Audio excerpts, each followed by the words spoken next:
Hello everyone, কেমন আছো তোমরা সবাই? আশা করি ভালোই আছো আর আমিও ভালোই আছি। তোমাদের সবাইকে জানাই স্বপ্না ডেইলি লাইফস্টাইলে স্বাগত। এটা আমার প্রথম ভিডিও। যদি ভালো লেগে থাকে তাহলে একটা লাইক দিয়ে সাবস্ক্রাইব করে পাশে থেকো। তো চলো বেশি বকবক করবো না, ভিডিওটি শুরু করি। সবার প্রথমে আমি নিয়ে নিলাম বাগানের মাটি, কিছুটা ভার্মি কম্পোস্ট আর কিছুটা লাল বালি। এবার দেখো গাছটাকে আমি টবে থেকে খুলে নিয়েছি। এবার গাছটাকে মাটিগুলো কেটে নেব। দেখো গাছটার কি অবস্থা।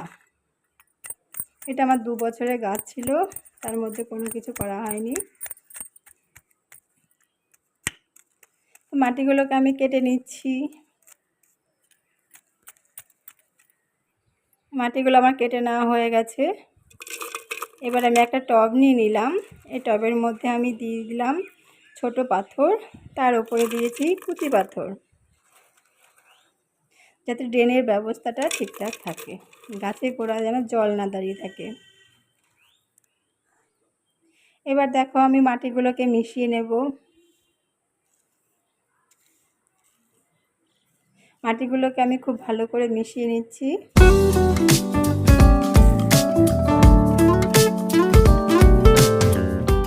সমস্ত উপাদানগুলোকে আমি একসঙ্গে ভালো করে মিশিয়ে নিচ্ছি। দেখো আমার মাটি মেশানো হয়ে গেছে। এর মধ্যে দিয়ে দিলাম কিছুটা নিম খোল, যাতে মাটিতে কোনো ফাঙ্গাস আক্রমণ না হয়।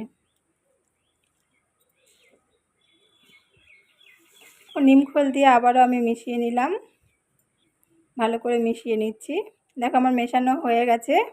এখন আমি টবে মাটিগুলো দিয়ে দেবো।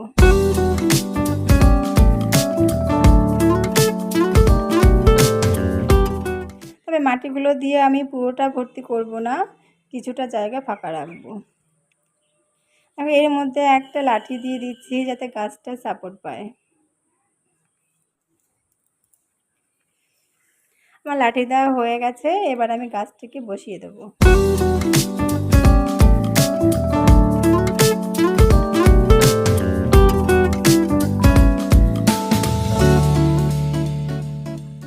আমার গাছটিকে বসানো হয়ে গেছে।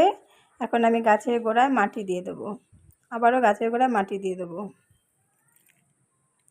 দেখো আমি গাছের গোড়ায় মাটি দিয়ে দিচ্ছি।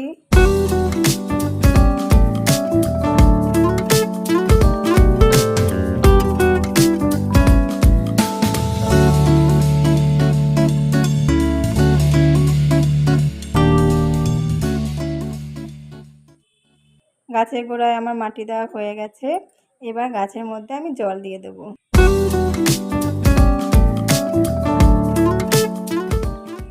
এমনভাবে জল দেব যাতে পুরো মাটিটা ভিজে যায়, টবের নিচ দিয়ে যেন জলটা বেরিয়ে আসে। দিয়ে এই গাছটিকে আমি এমন জায়গায় রাখবো যেখানে দিনে 3-4 ঘন্টা সূর্যের আলো পায়।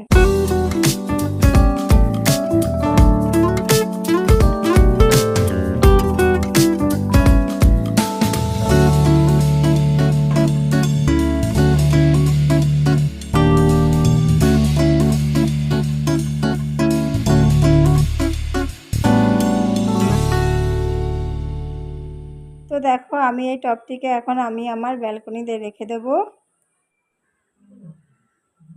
ব্যালকনিতে রেখে দিলাম। তো বন্ধুরা, ভিডিওটি কেমন লাগলো? যদি ভালো লেগে থাকে তাহলে একটা লাইক দিয়ে সাবস্ক্রাইব করে পাশে থেকো।